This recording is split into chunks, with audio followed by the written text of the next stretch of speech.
I can remember the blessings that I missed. How many did I miss that I don't even recognize? Let us stop. Let us back up. Settle our hearts and our minds and watch this anxiousness go away. Watch this anxiety about, oh, we had a deal going with a company in Washington that was supposed to be finished by Friday, and things started going wrong on Monday, and by Wednesday it was all up in the air, and I'm so glad God just took me out and said, okay, Dennis, you go away for a couple of days, I'll work on this. And I was so amazed when Des asked me, well, did you ever hear anything? I was like, I never even crossed my mind. Let God take care of it. I don't need to be worried about it every day. I'm worried about it just like he said, yesterday or tomorrow, and I don't take time to look at right here, right now. Lord, where do you have me right here? What can I do right now? What's happening? I can share a little story. I may have shared it, I don't know. When we met with my daughter, we went down to see Des's dad. We came back through Dallas and met with my daughter, my grandson, and her husband there in Dallas, and had dinner with them. And they were telling us about, my daughter drives like I do. She learned to drive from me. She's still in Dallas, and she still drives 90 to nothing everywhere she goes. They met us for dinner, and I said, wow, y'all got here quick. And her husband said, yeah, because Mandy drove. So we're sitting there eating, and my grandson, we're talking about my grandson's car, and he says, yeah, Mom's not allowed to drive my car anymore. And I said, really, why is that, Connor? And he goes, well, he said, she was driving my car, and I told her there was a bump coming up, and she had to slow down and just go through it nice and slow, don't hit it too hard. He said, she hit it real hard. And he said, I tried it, and then my daughter said, yeah, and you know what he told me? And then I said, what's that? He told me, Mom, you have to be aware of your surroundings. You're not paying attention to your surroundings. So now that's a little thing that Des and I use on each other. When something happens, you're not paying attention to your surroundings. And we do that a lot. You'd be surprised how many times a day you can tell somebody that you're not paying attention to your surroundings. Because we don't, we run right past it. You're not catching, God's sitting up in heaven saying, you're not getting all these blessings. You're not getting all these blessings. You're missing them. I put them down there, and you're running right past them. Instead of taking time to take a breather at the end of your hectic day, breathe slowly all the way through it. Because you're only going to get done as much as God will have you to get done in that day. And when we come to the place that we allow Him to guide our steps and direct our paths, it seems like we get a little bit more done than we even thought we were going to get done. When we give Him the time and say, Lord, I want this day to be yours. I want to do all that I can. I want to do what you call me to do, to let my light shine so that people would see how great my God is. You know, we used to go out and hand out tracts. And the funny thing about tracts is you knock on somebody's door and says, yeah, I'm with Mount Hope Missionary Baptist Church, and here's a tract for you. Okay, thank you, we'll see you later. And I was thinking about that. When you have the tract, we know when the Jehovah's Witnesses walk up, right? They got a whole stack of those things, and they're going to hand you one. Watchtower book. What if you just knocked on somebody's door and said, you know what, did you know that Jesus loves you?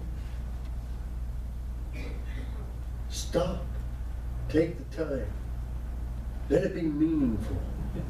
Let it be something with some, you know, you could probably pay people, I'm sure you could pay people to walk up and down and put a tract in every door. Does it mean anything to anybody? Does anybody look at it as, wow, they really took the effort, they really, in their heart, really wanted to share something with me? Or did they get paid to stick it in my door? Taking the time to let God direct my steps. Lord, get me through this, get me through every day, just like, it was so amazing what He showed me in that time that I was up there on that horse all day. All that's important is what's happening right now. Because you can't change that over there 5 minutes away, and you can't change that 5 minutes back. What's important is what's happening right now. And if you're focused and if you're paying attention, you can really enjoy it. Because where we rode was some rough, rocky country. And you had to be focused on where you were and what you were doing.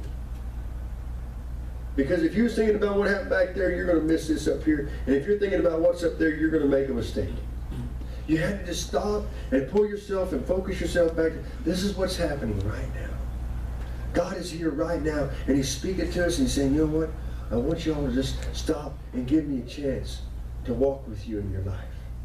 Give me a chance to step by step go with you as you go from one thing to the next, so that as you take those steps, you're right where you need to be, that you'll catch all the blessings that I have set out for you. All the blessings that He has prepared for you. Go to Philippians chapter 2. I want to read 13 through 18. For it is God which worketh in you both to will and to do of His good pleasure. Do all things without murmurings and disputings, that you may be blameless and harmless, the sons of God, without rebuke in the midst of a crooked and perverse nation, among whom you shine as lights in the world, holding forth the word of life, that I may rejoice in the day of Christ, that I have not run in vain, nor neither labored in vain. Yea, if I be offered upon the sacrifice and service of faith, I joy and rejoice with you all. For the same cause do you all joy and rejoice with me. We've read those scriptures. We've been through those scriptures. Holding forth the word of life, that I may rejoice in the day of Christ. We do that when we come here. We stop and we relax. We kick back and we do some worship time. When we get some worship time and we just get filled up, it's like, oh, that was a great sermon. That was a great sermon, Pastor. Take it with you. Do it every day. You don't need me to direct your steps. I can't offer you anything. But God can direct your steps every day. You can wake up in the morning and say, Lord, this is a great day. Show me what you're going to do today. And at the end of the day, say, Lord, that was a great day. I want to stop. I want to sit down, I want to listen to what you're going to say. And I want to let you take me step by step. And I don't want to get in a hurry anymore. And if I don't get it done today, guess what? It'll be there tomorrow. You can go to Phoenix right now and it looks just like it did yesterday. And you can go back on Monday and it'll look just like it does today, and Tuesday and Wednesday and Thursday and Friday and Saturday. It doesn't matter. It's not going to change. He tells us we're here that you would be blameless and harmless as sons of God without rebuke in the midst of a crooked and perverse nation, among whom ye shine as lights in the world. Let us be mindful that wherever we are, whether it's on Ray Road with 10,000 other cars, what I do is a reflection of who lives inside of me. I can still be the same sweet, giving, loving, caring person, nice and slow, nice and relaxed, as I am here. There. That is letting God direct my steps. I can still stop and relax and sit back and enjoy what God is doing in my life for the day, regardless of where I am. He's always there. He's never going to let us down. He wants us to have that joy and that peace that He died for us to have. Did any of you see the post that Pastor Jim put on the church Facebook account? I guess Jim Young can't really minister. His health is not doing good, so he's been sending, whatever you call them, blogs to Dessa, and she puts them on the church website, on the church Facebook page. Well, I saw Terry Fry yesterday in Sam's, and he goes, man, and I didn't even know that he had sent one for Easter. We got kind of busy last week, and then I left Thursday. I had a school board meeting Wednesday night and left Thursday morning. But Terry said, man, he said, that blog that was on your Facebook account was awesome. You got a lot of people looking at it. A lot of people responded to it. And he said, Facebook sent me a free deal. He said, it usually costs you $10 to post it to this ad. But he said, it was so good that Facebook sent me a free coupon to post that one. So it got posted. And I don't know what none of that means, other than what Terry told me. But stop and let your light shine.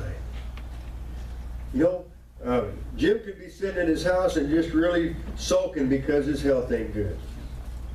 He could be doing a lot of other things instead of trying to take whatever little bit he could do. I can't do much, but I can sit here and I can type out the words that God gives me on a blog and send it. I can still stay in contact with God no matter what's going on in my life, no matter where I'm at, no matter how bad it might look to everybody else. I can still stay in touch with God, and I can still do His work. And still minister. What was it, 690 people had clicked on it or something like that yesterday or the other day. So Jim just preached to probably the biggest congregation he's ever had. Wherever I am, whatever I'm doing, wherever you are, wherever whatever you're doing, let God be the one that directs your next step. And let's not to be too worried about what hasn't happened yet or what has already happened, because we can't change either one of those. That's a big one for me, because I'm always focused on what, just like I was telling you, okay, we got May planned, we got June planned, I'm looking, okay, we got to have all these things in a row. God says, go ahead. You make your plans. But we'll let Him direct my steps. Amen. Amen. Let Him have the choice. Okay, Lord, well, that didn't work out. No big deal. Nope. We just go to the next one. We just keep on walking one step at a time. And let Him be the guider of our steps. And let Him bring the peace that He wants us to have. And make sure I don't miss any more blessings. I want to walk through life like this. God, I want to catch every blessing You have. I don't want to miss one. I don't want to miss an opportunity to tell somebody about Jesus. I don't want to miss an opportunity to see somebody when you say, do you know Jesus? Oh, yeah, praise the Lord. That is exciting. That is amazing. Because then now they're going to start testifying back to you. And it begins as well. And then you think it's your conversation, but then there's people over there and people over there. Don't be intimidated by this world. It's a crazy world. It's running crazy. It has been doing it a long time, and it's not about to stop. And they're going to come up with something new. They have that, so supposedly they're replacing the smartphone with some kind of virtual reality thing to where you can program it however it'll be, and you don't need a television screen or anything. It'll project the picture into the space right in front of you. You don't even need a television. Gee.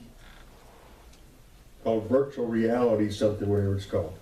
They're like, well, I'll take my virtual reality from God. get my virtual reality from God. Amen. So again, this world is always crazy. It's always been crazy. It's always gone a 90 to nothing, and it's going to get worse and worse and worse. But we don't have to be a part of that. We're the light. Amen. To just go through this world and say, you know what? No matter what happens, I want to have a smile on my face. Amen. I want to say, you know what? Jesus loves me, and He loves you too. Amen. And you can have that peace, and you can have that comfort. Because there's a lot of people out there, and they're just seeing you see them every day, every day, every day. They don't look happy. They don't look like they have anything to live for. I was reading on Yahoo this morning. Remember Happy Days? Remember Erin? Yeah, Joni. She died yesterday at the age of 56 years old. 56 years old. They found her in her house, non-responsive. She had been depressed and upset, and just the world drug her under. That happens. That happens all the time. No hope, no idea, no nothing. And we have so much, and we run past it. Don't run past it anymore. Let God direct your steps. Give your day to God every day. Be excited about it. Something exciting is going to happen today, and I'm going to let God show me what it is, and I'm going to catch every blessing that He has for me. And at the end of the day, I'm going to be able to say, man, God, that was a great day. Amen. We got done, Coy and I, we finished Friday afternoon. Now, we'd been horseback almost all day. We had about a 2-hour break, 3-hour break. We get back to the camp, back to headquarters, and I go to get off the horse. And I'm thinking, okay, I think I can get this leg over the back of the saddle. And I'm hoping both feet hit the ground at the same time. That's all I got.